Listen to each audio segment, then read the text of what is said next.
Hi everyone, welcome to Mera Physio, a pan-India chain of physiotherapy clinics. इस video में आज हम बात करेंगे ब्रोंकियल अस्थमा के causes, sign and symptoms and risk factors के बारे में।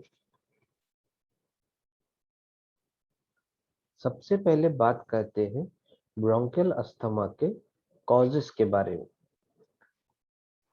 मेनली ब्रोंकियल अस्थमा के कॉजेस होते हैं ट्रिगर्स। वो ट्रिगर्स जिनके कारण हमारे एयरवेज में या एयर ट्यूब्स में इन्फ्लेमेशन हो जाता है और वहाँ इरिटेशन होता है, जिसके कारण शॉर्टनेस ऑफ ब्रीथ होने लगती है, पेशेंट को वीजिंग होने लगती है, यानी सांस लेते वक्त विसल जैसी आवाज आती है और उसी के साथ साथ उसे चेस्ट में टाइटनेस भी फील होने लगती है। ऑल्दो अस्थमा के प्योर कॉजेस क्या है, ये अभी तक इसमें रिसर्च ही चल रहा है, बट ये हमेशा देखा गया है कि अस्थमा के कॉज के पीछे किसी न किसी ट्रिगर का हाथ जरूर होता है। कुछ जनरल फैक्टर्स के बारे में बात करते हैं कि किनके कारण ब्रोंकियल अस्थमा के केसेस होने के चांसेस ज्यादा है। सबसे पहले है जेनेटिक फैक्टर्स। यह हम देखा जाता है कि ऐसे कुछ जीन्स है जिनके प्रेजेंस होने पर अस्थमा के होने के चांसेस ज्यादा होते हैं, यानी उनके कारण जो इम्यून रिस्पॉन्स होता है वो कम होने लगता है, यानी हमारी बॉडी के इम्यून सिस्टम उनके अगेंस्ट फाइट नहीं कर पाते। दूसरे फैक्टर्स है ऑटो इम्यून रिस्पॉन्स, यानी हमारे बॉडी में जो blood cells, white blood cells present है, अगर उनमें ही ओवर रिएक्शन होने लग जाए या उनमें आपस में ये फिक्स इम्बैलेंस हो जाए तो डिफेंस मैकेनिज्म हमारे बॉडी का हैम्पर होने लगता है और इम्यून सिस्टम इन्फ्लेमेशन जैसे सिम्टम्स प्रोड्यूस करने लगता है और ओवर रिएक्ट करने लगता है। तीसरा और जो सबसे मेन फैक्टर होता है वो होता है एनवायरमेंटल एक्सपोजर। जब भी पेशेंट किसी पर्टिकुलर एनवायरमेंटल फैक्टर्स से एक्सपोज होता है, किसी माइक्रो ऑर्गेनिज्म से एक्सपोज होता है, किसी भी ऐसे सब्सटेंस से एक्सपोज होता है, तब उसके बॉडी में क्योंकि इम्यून रिस्पॉन्स सप्रेस्ड रहता है, तब वहाँ अस्थमा अटैक होने के चांसेस ज्यादा होते हैं। अस्थमा अटैक के समय, जैसा हमने पिछले वीडियो में बात किया था, इंट्रोडक्शन वीडियो में, कि अस्थमा अटैक के समय हमारे एयरवेज बहुत ही कॉन्स्ट्रिक्ट हो जाती है और उस समय ब्रोंकोडायलेटर का रोल सबसे इम्पोर्टेंट होता है। इन तीन फैक्टर्स के बाद कुछ और ऐसे इंडिकेटर्स होते हैं जो ब्रोंकियल अस्थमा होने या उनके डेवलप होने के चांसेस को बढ़ा देते हैं। जैसे अगर किसी की चाइल्डहुड ओबेसिटी है, यानी चाइल्डहुड एज में बॉडी वेट बहुत ज्यादा है, बॉडी मास इंडेक्स बहुत ज्यादा है या 30 प्लस है, जो ओबीज कैटेगरी में आता है, ऐसे लोगों, ऐसे बच्चों को अस्थमा डेवलप करने के चांसेस ज्यादा होते हैं और वो हायर रिस्क में होते हैं। उसी के साथ अगर किसी को किसी तरह की डस्ट एलर्जी है, पहले से या रिसेंट डेवलप हुई है, ऐसे लोगों को भी अस्थमा डेवलप होने के चांसेस ज्यादा होते हैं। ये भी देखा गया है कि उन पेरेंट्स के बच्चे, यानी उन पेरेंट्स के चिल्ड्रन जो पेरेंट्स स्मोक ज्यादा करते हैं, उनके चिल्ड्रन में अस्थमा डेवलप होने के चांसेस ज्यादा होते हैं, क्योंकि स्मोक इनहेल करते रहते हैं वो। और कई बार अगर पेरेंट्स घर में भी स्मोकिंग कर रहे हैं तो इनहेलेशन ऑफ स्मोक बहुत ज्यादा हो जाता है और उनके बॉडी का रिस्पॉन्स मैकेनिज्म स्लो होता है, तो अस्थमा डेवलप होने के चांसेस ज्यादा हो जाते हैं और वो हायर रिस्क में होते हैं।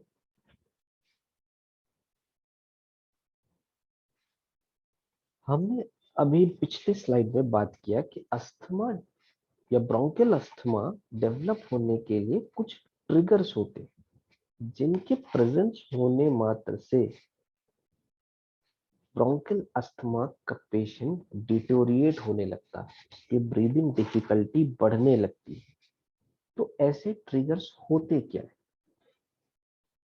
स्मोकिंग करना या second hand smoke. Second hand smoke मतलब कि स्मोक करते वक्त सिगरेट को बुझा देना, उसके बाद फिर उसी सिगरेट को बार बार यूज करना।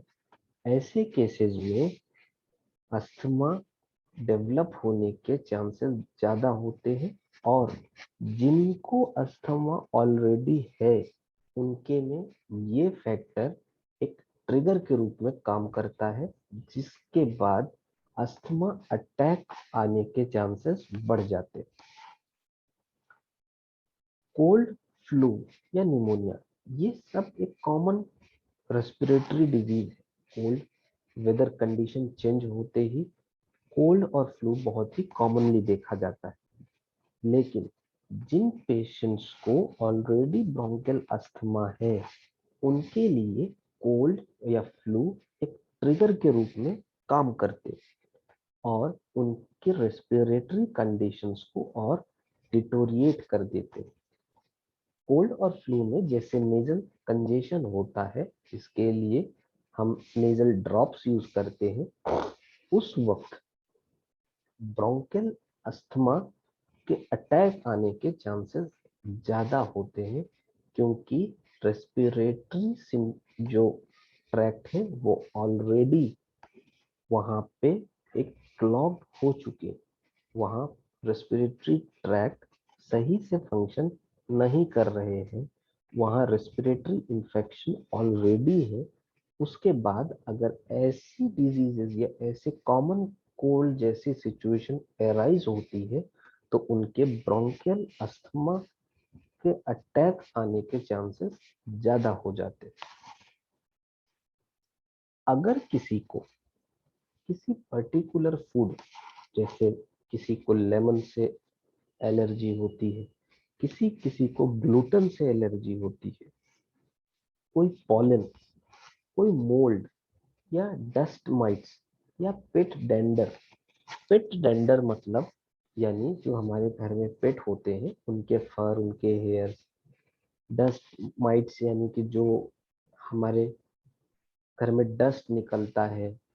मोल्ड्स और पोलन जो फूलों में होता है, पेड़ों में होता है। ऐसे एलर्जेंस का प्रेजेंस होना किसी भी ब्रोंकियल अस्थमा के पेशेंट के लिए एक ट्रिगर के रूप में काम करते हैं और ब्रोंकियल अस्थमा अटैक आने के चांसेस बढ़ा देते हैं।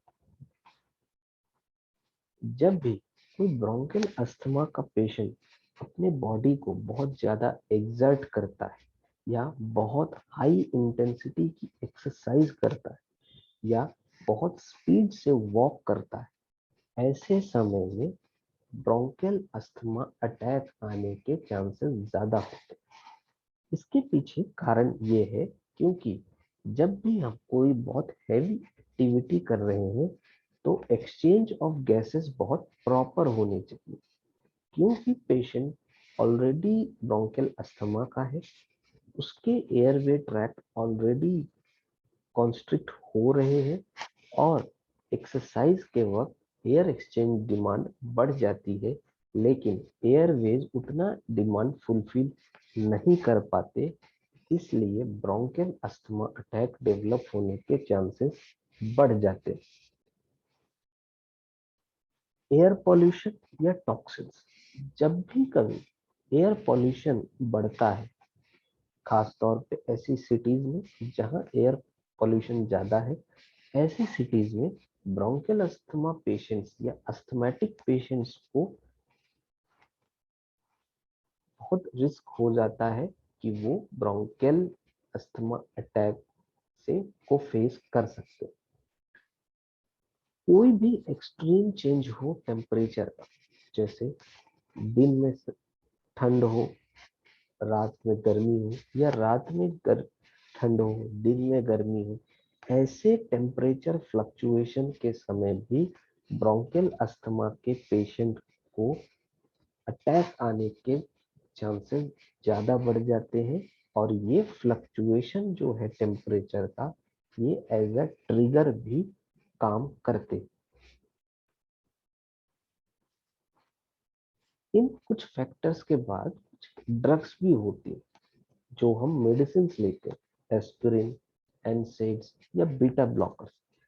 इन ड्रग्स में भी ये देखा गया है कि इनके साइड इफेक्ट्स या इनके एलर्जिक रिएक्शन के कारण एक अस्थमा पेशेंट के अटैक आने के चांसेस हायर हो जाते हैं, क्योंकि ये ड्रग्स ब्रोंकियल अस्थमा के पेशेंट्स के लिए ट्रिगर जैसे काम करते हैं।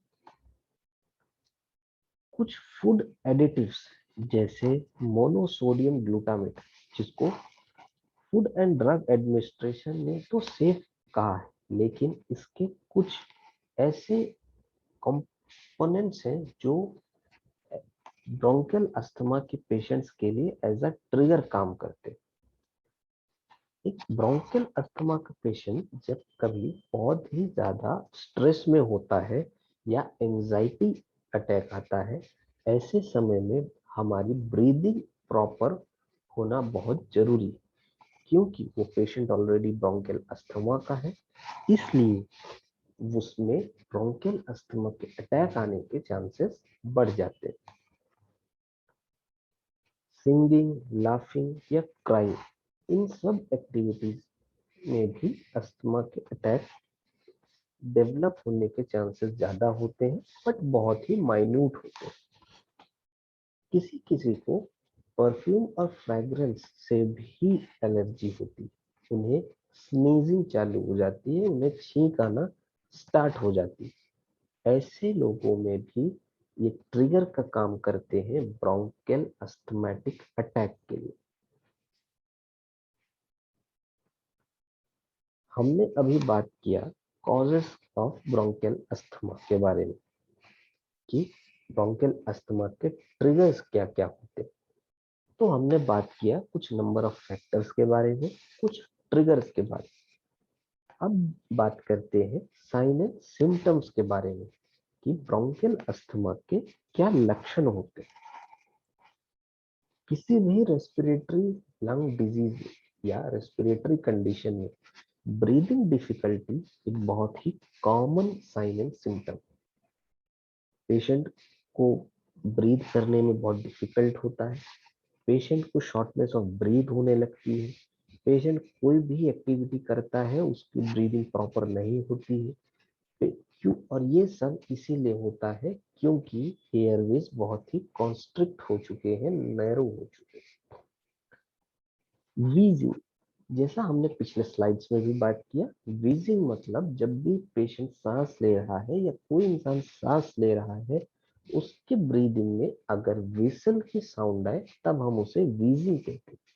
एक ब्रोंकियल अस्थमा के पेशेंट में वीजिंग बहुत ही कॉमनली देखा जाता है। ब्रोंकियल अस्थमा के पेशेंट्स में क्योंकि एयरवेज हाइपर सेंसिटिव होते हैं और हाइपर एक्टिव होते हैं, इसलिए स्पूटम का प्रोडक्शन बढ़ जाता है। यानी अगर इंक्रीज प्रोडक्शन हो रहा है स्पूटम का, तो ये भी एक लक्षण है कि ब्रोंकियल अस्थमा डेवलप होने के चांसेस आ चुके। बहुत एक्सेसिव कफिंग करना, यानी खांसी आना। खांसी एक्सेसिवली इसलिए आती है क्योंकि एयरवेज का एक जो ट्रैक्ट है, एल्वियोलाई है, उनमें एयर एक्सचेंज सही से नहीं हो पाता है, तो फोर्स्ड एक्सपीरेशन करने की कोशिश होती है अपने क्लोज्ड ग्लॉटिस के साथ। जब भी फोर्स्ड एक्सपीरेशन होता है क्लोज्ड ग्लॉटिस के साथ, तब उसे हम कफिंग कहते हैं। चेस्ट टाइटनेस भी एक बहुत ही कॉमन सिम्टम देखा गया है किसी भी रेस्पिरेटरी कंडीशन, खास तौर पे ब्रोंकियल अस्थमा। पेशेंट को ऐसा लगता है कि उसके चेस्ट सेक्शन यानी थोरैसिक सेक्शन में या फ्रंट सेक्शन में और बैक सेक्शन में उसको कोई टाइट से जकड़ रहा है, या उसने कोई बहुत टाइट स्वेटर पहना है या बहुत टाइट कोई कपड़ा पहना है जिससे उसे टाइटनेस फील होती है। अस्थमा के साइन एंड सिम्टम्स के बेस पे उसे 4 कैटेगरी में क्लासिफाई किया जा सकता है: mild intermittent, mild persistent, moderate persistent and severe persistent।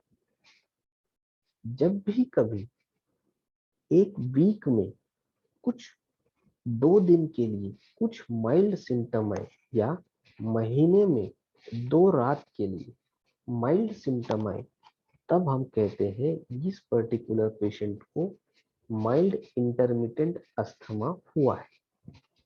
हफ्ते में 2 बार यानी हफ्ते में 2 दिन या पूरे महीने में 2 रात, ऐसे पेशेंट्स को माइल्ड इंटरमिटेंट अस्थमैटिक पेशेंट कहा जाता है। अगर सिम्टम्स 2 बार से ज्यादा आ रहे हैं एक हफ्ते में, या एक दिन में 1 बार से ज्यादा नहीं आ रहे लेकिन हफ्ते में 2 बार से ज्यादा आ रहे, तब ऐसे पेशेंट्स को हम माइल्ड परसिस्टेंट अस्थमा पेशेंट कहते हैं। यानी एक दिन में 1 बार से ज्यादा नहीं लेकिन हफ्ते में 2 बार, तब वो पेशेंट को माइल्ड परसिस्टेंट अस्थमैटिक पेशेंट से क्लासिफाई किया जाता है। अगर किसी भी पेशेंट को, अस्थमा पेशेंट को, कोई asthmatic symptom once a day या more than 1 night a week, यानी दिन में 1 बार या 1 से ज्यादा रातों में हफ्ते में पेशेंट को सिम्टम्स आ रहे हैं, तब हम उसे कहते हैं कि ये पेशेंट मॉडरेट परसिस्टेंट अस्थमा का पेशेंट है। अगर symptoms through out the day रहते हैं या फ्रिक्वेंट नाइट में सिम्टम्स रिपीट होते जाते हर नाइट में ऑलमोस्ट, तब ऐसे पेशेंट्स को या ऐसे अस्थमेटिक कंडीशंस को सीवियर परसिस्टेंट अस्थमेटिक कंडीशन से क्लासिफाई किया जाता है।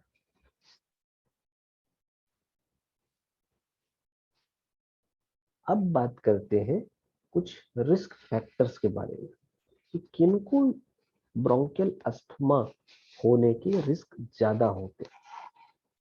अगर कभी किसी फैमिली में ब्रोंकियल अस्थमा की हिस्ट्री चली आ रही है, तब उस फैमिली में हर पर्सन को ब्रोंकियल अस्थमा डेवलप होने के चांसेस ज्यादा होते हैं, यानी उनका रिस्क, उनके में ब्रोंकियल अस्थमा डेवलप करने के रिस्क ज्यादा होते हैं।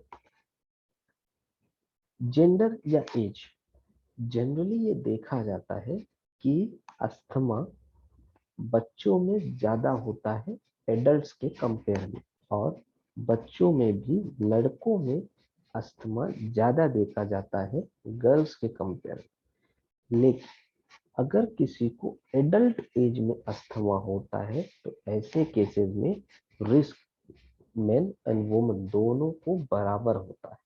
यानी अगर बचपन में किसी को हो रहा है तो वहां ये चांसेस है कि लड़कों में ये ज्यादा देखा जाएगा, लेकिन एडल्ट एज 18 या उसके बाद एज में अगर किसी को डेवलप होता है तो पॉसिबिलिटी है कि जितने परसेंट मेल पेशेंट निकलेंगे उतने ही परसेंट वोमेन पेशेंट्स भी निकलेंगे। क्योंकि दोनों में रिस्क इक्वल होते हैं। किसी पर्टिकुलर सिटी में या स्टेट में अगर एयर पॉल्यूशन ज्यादा है, हाँ, स्मोक ज्यादा है, या वहाँ व्हीकल पॉल्यूशन, जिससे व्हीकल से निकलने वाले जो पॉल्यूटेड मटेरियल्स है, अगर वो उनके फैक्टर्स ज्यादा है, तब उस पर्टिकुलर एरिया में ब्रोंकियल अस्थमा के पेशेंट्स होने के चांसेस ज्यादा होते हैं। एलर्जिक फैक्टर्स, एलर्जिक फैक्टर्स के बारे में हमने पिछले स्लाइड्स में भी बात किया है। अगर डस्ट, पिट डेंडर, मोल्ड या टॉक्सिक केमिकल्स जैसे कोई भी फैक्टर से एक्सपोज होता है कोई इंसान और कंटिन्यूस एक्सपोजर हो रहा है उसका, तो ऐसे केसेस में उसके ब्रोंकियल अस्थमा डेवलप होने के चांसेस बढ़ जाते हैं। अगर किसी को कोई वायरल रेस्पिरेटरी इंफेक्शन हुआ हो या कोई वायरल रेस्पिरेटरी डिजीज हुई हो, उस कंडीशन में भी वो पर्टिकुलर चाइल्ड बहुत ही प्रोन होता है ब्रोंकियल अस्थमा। ओबेसिटी, ओबेसिटी एक बहुत ही कॉमन फैक्टर होता है, खास तौर पे चिल्ड्रन में। अगर कोई बच्चा बहुत ओबीज है तो उसके में ये चांस ज्यादा है कि वो ब्रोंकियल अस्थमा ज्यादा जल्दी डेवलप करेगा या उसमें अस्थमा डेवलप होने के रिस्क ज्यादा है। सेम रिस्क एडल्ट्स में भी है, लेकिन चिल्ड्रन में ये रिस्क फैक्टर ज्यादा होता है अगर वो ओबीज है, यानी उनका बीएमआई जो है, हाइट, वेट एंड हाइट का जो रेशियो है वो 30 या उसके एबव है।